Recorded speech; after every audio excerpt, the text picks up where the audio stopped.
ETF index mutual funds నేర్చుకుని stock మార్కెట్లో రాణించాలనుకుంటున్నారా? వెంటనే ఈ నెంబర్కి కాల్ చేయండి. నమస్తే, welcome back to Suman TV. Present మనతో పాటు ఉన్నారు ఎనలిస్ట్ మందరి కృష్ణారెడ్డి గారు. నమస్తే సార్. నమస్తే అమ్మ.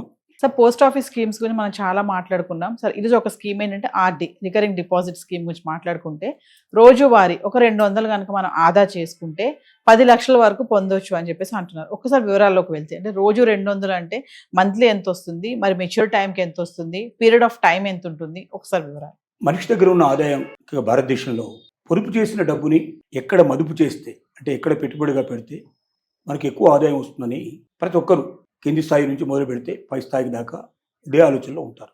ఈ షేర్ మార్కెటు, ఈ ఈక్విటీ ఇలాంటి వాటిల్లో చాలా కష్టం. దాన్ని స్టడీ చేసిన వాళ్ళు, కాకలు తీరిన వాళ్ళే గింగిరాలు తిరిగిపోయే పరిస్థితులు ఏర్పడతాయి. నిన్న మొన్న చూసుకుంటే ఒక్క రోజులో 12 లక్షల కోట్ల సంపద ఆవిరైపోయింది భారతదేశంలో. అంటే ఎంతమంది మాడి మసైపోయి ఉంటారు దాంట్లో అని చెప్పడం చాలా కష్టం. సామాన్యుడికి, మధ్యతరగతి వాళ్ళకి ముఖ్యంగా ఒక వరప్రసాదం ఏంటంటే పోస్ట్ ఆఫీస్. బ్యాంకుల్లో ఇవాళ ఎలా నడుస్తున్నాయో దానికి ధీటుగా పోటీపడి పోస్ట్ ఆఫీసులు నడుస్తున్నాయి. ఒకప్పుడు పోస్ట్ ఆఫీసు లాగా ఏదో పోస్ట్ మ్యాను ఉత్తరాలు తెచ్చిచ్చేవాడు. మనకి ఏదైనా ఉత్తరం ఇంటికి వచ్చినప్పుడు మనం లేకపోతే మనం పోస్ట్ ఆఫీసుకు పోయి తెచ్చుకునేవాళ్ళం. మనీ ఆర్డర్ ఏదైనా కావాలంటే పంపించేవాళ్ళం. ఇలాంటి చిన్న చిన్న పనులకు మాత్రమే ఉన్న పోస్ట్ ఆఫీసు సస్టైనబిలిటీ, అది నిలదొక్కుని బతకాలంటే బ్యాంకులతో పోటీ పడాలని నిర్ణయించి బ్యాంకుల్లో ఉండే సదుపాయాలన్నీ అక్కడ కల్పిస్తున్నారు. అక్కడ కూడా ఆన్లైన్లో కూడా మనం డబ్బులు తీసుకోవడం కానీ, డబ్బులు వేయడం కానీ, అకౌంట్ ఓపెన్ చేయడం కానీ, అకౌంట్ క్లోజ్ చేయడం కానీ ప్రతి ఒక్కటి సిస్టమ్ తీసుకొచ్చారు.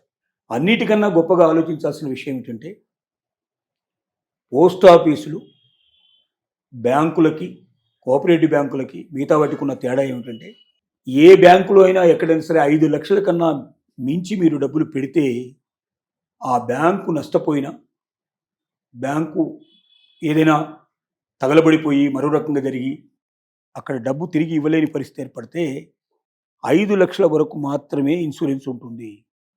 అంటే మీరు 50 లక్షలు పెట్టినా మీకు వచ్చేది 5 లక్షలే వస్తుంది, తిరిగి రాదు మిగతా డబ్బు.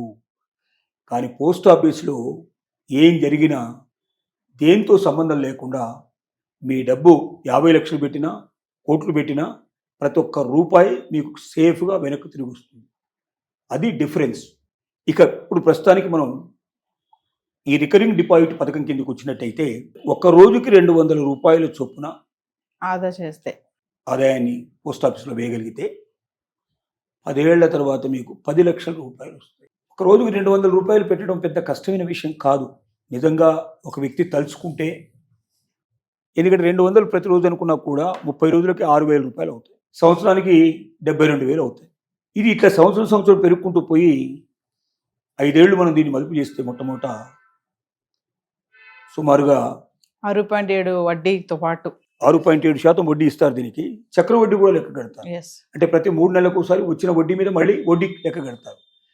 ఇలా వేసుకుంటూ పోతే 4,28,000 వస్తుంది. 5 సంవత్సరాల లోపల 4,28,000 వచ్చింది. దీన్ని మళ్ళీ తిరిగి మొత్తాన్ని ఇంకొక 5 ఏళ్ళకి డిపాజిట్ పొడిగించినట్టయితే ఇది మనకు 7 లక్షలు. ఇంకా ₹1 పెట్టుబడి పెట్టాల్సిన అవసరం లేదు. అదే డబ్బు మనకు 7,20,000 వస్తుంది. 7,20,000 సుమారుగా అయిపోయింది. దీనికి మళ్ళీ కాంపౌండ్ వాళ్ళంతా కలిపి 10 ఏళ్ల తర్వాత తీసుకుంటే 10,25,000 రూపాయలు వస్తుంది. మెచ్యూరిటీ టైం అయ్యేటప్పటికి అంటే 200 రూపాయలు ఒక రోజుకు చొప్పున 5 ఏళ్ళు కడితే సరిపోతుంది. ఆ తర్వాత మీరు రూపాయి కట్టాల్సిన అక్కర్లేదు. 10 ఏళ్ల తర్వాత మీరు 10 లక్షల రూపాయలు తీసుకుంటారు. చాలా సులభం. రెండోది, ప్రతిరోజు మీరు డబ్బులు తీసుకుపోయి పోస్ట్ ఆఫీస్లో కట్టాల్సిన అక్కర్లేదు. ఆన్లైన్లో మీ సిస్టంలోకి వెళ్ళి మీ అకౌంట్లోంచి రోజు 200 రూపాయలు పోస్ట్ ఆఫీస్కి వెళ్ళిపోయేటట్టుగా మీరు మార్చుకొని పెట్టుకోవచ్చు. మీరు ఏం చేయాల్సిన అవసరం లేదు. మీ బ్యాంకులో 200 మినిమం ఉండేటట్టుగా మీరు చూసుకోవాలి. రెండోది, దీన్ని మొదలు పెట్టాలంటే 100 రూపాయలతోటి మీరు అకౌంట్ ఓపెన్ చేసుకుంటే చాలు. బ్యాంకులో లాగా 5,000, 10,000 రూపాయలు అకౌంట్ ఓపెన్ చేయడానికి అవసరం లేదు. రెండోది, మినిమం బ్యాలెన్స్ 100 రూపాయలు మెయింటైన్ చేస్తే చాలు. బ్యాంకుల్లో అయితే వాళ్ళు 5,000, 10,000 మినిమం బ్యాలెన్స్ మెయింటైన్ చేయకపోతే దాని మీద కూడా మీకు మళ్ళీ మీకు ఫైన్ పడుతుంది. ప్రతి నెల ఫైన్ వస్తూ ఉంటుంది. కాబట్టి ఇది ఒక సులభమైన మార్గం. ఏ రకమైన సమస్య లేకుండా రోజుకు 200 రూపాయలు దాచుకోగలిగితే 5 ఏళ్ళు మీరు ప్రతిరోజు మీరు డిపాజిట్ చేయగలిగితే 10 ఏళ్ల తర్వాత 10 లక్షల రూపాయలు మీ చేతికి వస్తున్నాయంటే ఇది సామాన్యులకి మధ్యతరగతి వాళ్ళకు ఒక వరప్రసాదం. ముఖ్యంగా పిల్లల చదువులకు కానీ, లేకపోతే పెళ్ళిళ్ళకు కానీ, ఉద్యోగాలకు కానీ, ఇల్లు కట్టుకోవడానికి కానీ, ఇట్లాంటి వాటికన్నిటికి ఉపయోగపడుతుంది. ఇది 200కే పరిమితం కాదు. కావాలంటే 200 దాటి కూడా ఎంతైనా కట్టుకోవచ్చు. మన దగ్గర ఎంత శక్తి ఉంటుందో కట్టుకోవచ్చు. రోజు చొప్పున మనం వేసుకుంటూ పోతే సరిపోతుంది.